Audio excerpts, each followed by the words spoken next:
Manfaat membaca menurut Amir pada tahun 1996 yaitu untuk melatih kemampuan berpikir, meningkatkan pemahaman, menambah wawasan dan ilmu pengetahuan, kemudian mengasah kemampuan menulis, mendukung kemampuan berbicara di depan umum, bahkan bisa meningkatkan konsentrasi, menjauhkan resiko penyakit Alzheimer atau sarana refleksi dan pengembangan diri. Selanjutnya kita masuk ke keterampilan menulis. Keterampilan dapat diartikan sebagai suatu percakapan melakukan suatu yang baik, cermat dan tepat. Menulis sendiri diartikan sebagai cara menulis dalam berkomunikasi selain mendengar, membaca, berbicara. Pesan disampaikan dalam suatu simbol, lambang yang dapat dipahami oleh orang lain. Menulis juga merupakan suatu kegiatan yang produktif. Muhammad Yunus dan Suparno pada tahun 2009 mengemukakan manfaat dari menulis antara lain yaitu bisa meningkatkan kecerdasan, mengembangkan daya inisiatif dan kreativitas, kemudian menumbuhkan keberanian dan bisa mendorong kemauan dan kemampuan mengumpulkan informasi. Nah, dalam menulis sendiri memiliki beberapa tahapan, yaitu yang pertama tahapan pratulis, keduanya tahap pembuatan semua pikiran, gagasan dapat dituangkan ke dalam draft. Yang ketiga itu tahap revisi, bertujuan untuk menyempurnakan penulisan. Yang keempat tahap penyuntingan yang meneliti kembali apakah tulisan yang sudah dituangkan masih terdapat kesalahan yang harus diperbaiki. Dan yang terakhir itu tahap kelima, publikasi, merupakan tahap akhir di mana tulisan sudah disiapkan untuk dibaca dan dibagikan. Nah, selanjutnya menulis yang efektif dapat dilakukan dengan kiat-kiat, yaitu pertama pilihan kata yang tepat, kedua struktur kalimat, diantaranya kesatuan dan kepaduannya, kesejajaran, kehematan, kevariasian, bahkan keterpentingannya harus diperhatikan.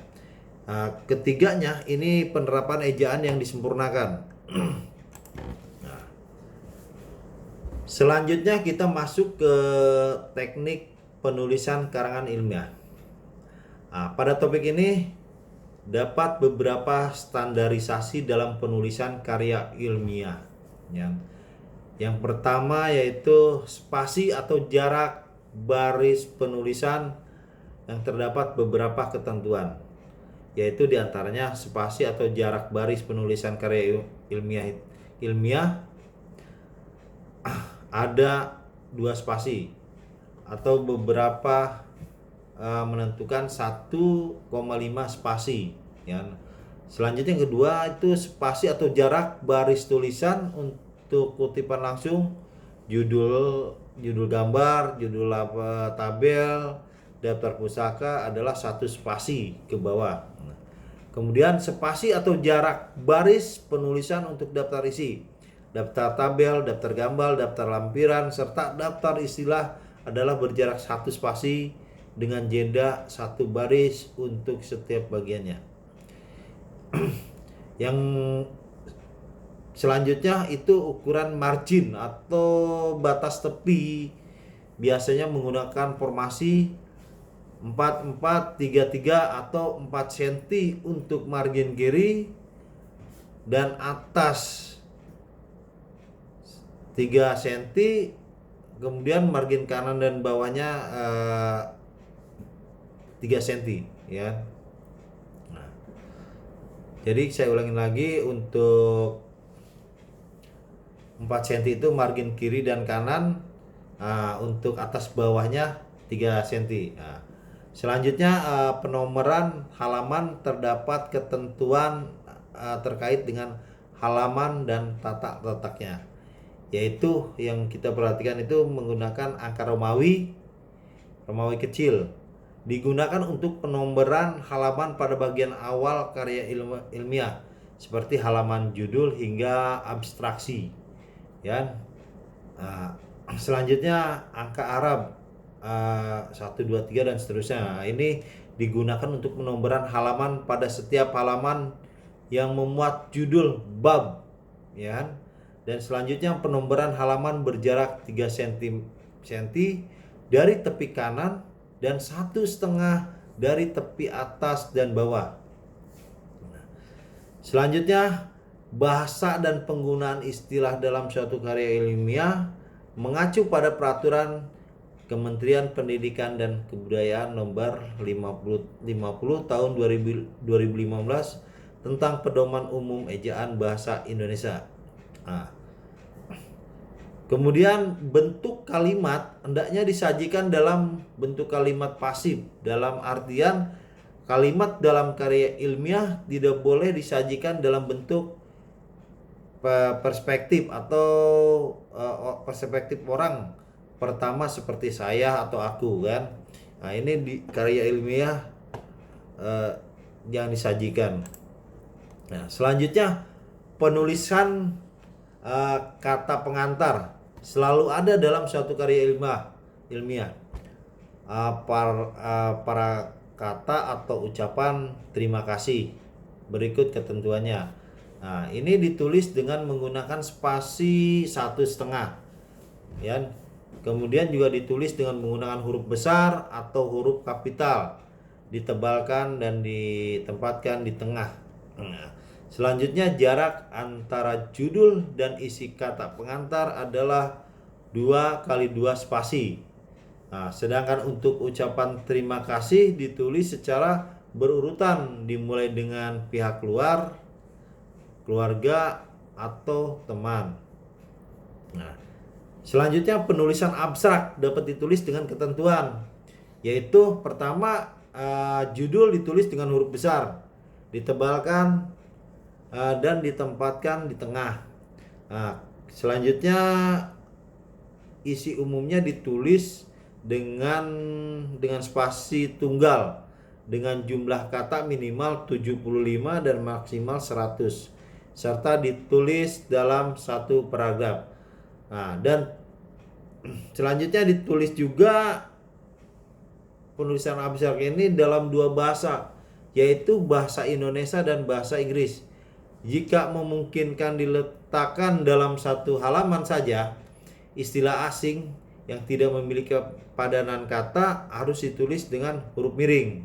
Nah, kemudian untuk penulisan daftar isi menggunakan spasi tunggal yang diberi jarak antara judul daftar isi sekitar 3 spasi.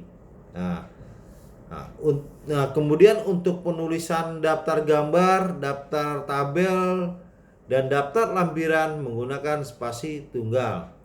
Selanjutnya penulisan judul bab, judul subbab, dan anak subbab. Nah, yang pertama itu judul bab ditulis menggunakan formasi ukuran margin 4 cm atau 3 cm dari tepi atas kertas tanpa ada tanda titik yang diletakkan di tengah dan ditebalkan.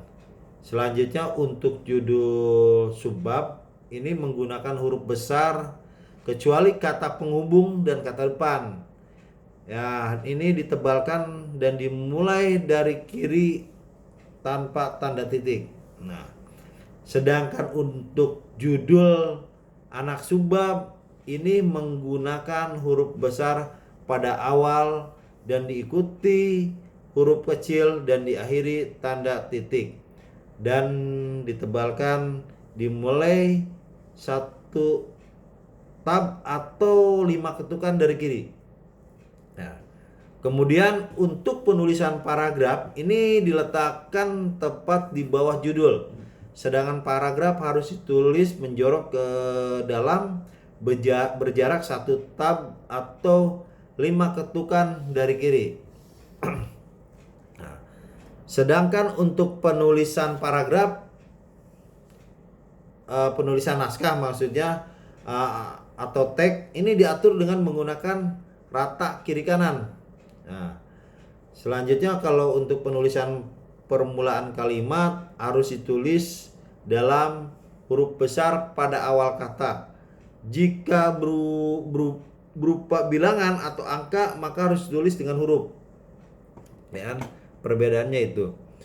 Kemudian untuk penulisan bilangan terdapat ketentuan, yaitu bilangan ditulis dengan angka kecuali di awal kalimat. Nah, sedangkan penulisan bilangan desimal ditulis dengan koma bukan titik.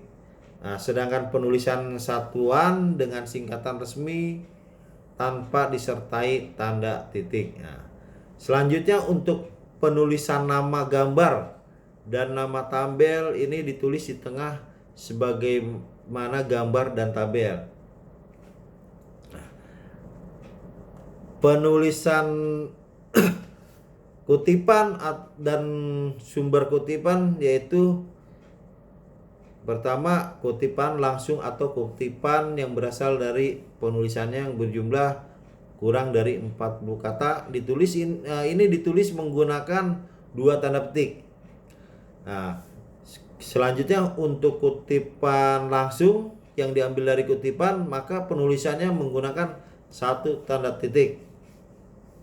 Sedangkan kutipan langsung yang diambil dari bahasa asing maka harus ditulis dengan menggunakan huruf miring atau italik. Italik. Nah, ada kutipan langsung yang mengandung jumlah kata 40 atau lebih, maka kutipan tersebut harus ditulis tanpa menggunakan tanda petik dan diketik dengan jarak 1 spasi. Adapun proporsi kutipan langsung dalam satu halaman adalah maksimal 1/4 halaman. Nah, apabila dalam kutipan langsung ada bagian yang dihilangkan, maka penulisan bagian yang dihilangkan tersebut diganti menggunakan 3 buah titik. Kemudian sumber kutipan merujuk lain, maka ditulis dalam sumber kutipan yang digunakan oleh pengutip dengan menyebut nama yang mengemukakan pendapat tersebut. Nah,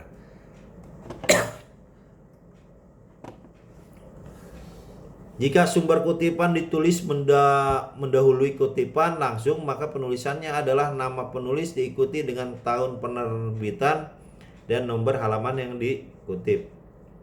Tahun dan nomor halaman ditulis dalam tanda kurung. Nah, berbeda dengan sumber kutipan ditulis setelah kutipan langsung, maka penulisan nama atau penerbitan diletakkan di halaman kurung. Jika kutipan berasal dari dua orang penulis, maka kedua nama penulis harus disebutkan. Selanjutnya, jika kutipan berasal dari dua orang, maka nama belakang atau nama keluarga dari semua penulis harus ditulis dengan lengkap untuk menyebutkan kedua dan seterusnya. Yang ditulis hanya nama keluarga penulis pertama dan diikuti oleh kawan-kawan disertai titik. Nah, di sini ada beberapa kutipan yang berasal misalkan dari tulisannya tanpa dikutai nama, maka penulisannya adalah tanpa nama. Yang penulisannya adalah misalkan namanya ini tanpa nama, kemudian tahun dan halaman titik 10. Jika kutipan berasal dari penulis tanpa diketahui tahun penerbitan, maka penulisannya adalah Little Zone, tanpa tahun, HLM atau halaman titik 8. Nah, jika yang dikutip adalah pokok pikiran penulis, maka penulisannya tidak menggunakan tanda petik atau cukup dengan menyebutkan sumbernya. Dan selanjutnya untuk penulisan daftar pustaka dilakukan ketentuan sebagai berikut. Nah, sumber kutipan yang dapat dalam naskah atau teks karya ilmiah harus ditulis secara lengkap. dalam daftar pustaka dan begitu pun sebaliknya. Kemudian nama penulis yang ditulis terlebih dahulu dalam daftar pustaka adalah nama belakang atau nama keluarga, pengecualian pada penulisan nama Cina, Jepang atau Korea karena nama belakang atau nama keluarga berada di awal. Nah, yang ketiganya, dalam penulisan daftar pustaka, gelar akademik atau gelar keagamaan atau gelar kebangsawanan penulis tidak perlu ditulis. Nah, jika nama penulis tidak diketahui, maka judul karya dari penulis yang tidak bernama tersebut dituliskan sebagai tema utama. Nah, selanjutnya untuk huruf kapital digunakan untuk menulis huruf pertama dari judul karya atau judul tambahan.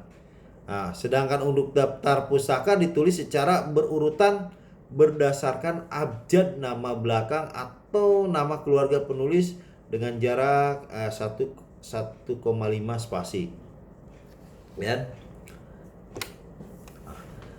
Ya, mungkin pada malam hari ini sekian yang bisa saya sampaikan. Semoga bermanfaat buat kita semua.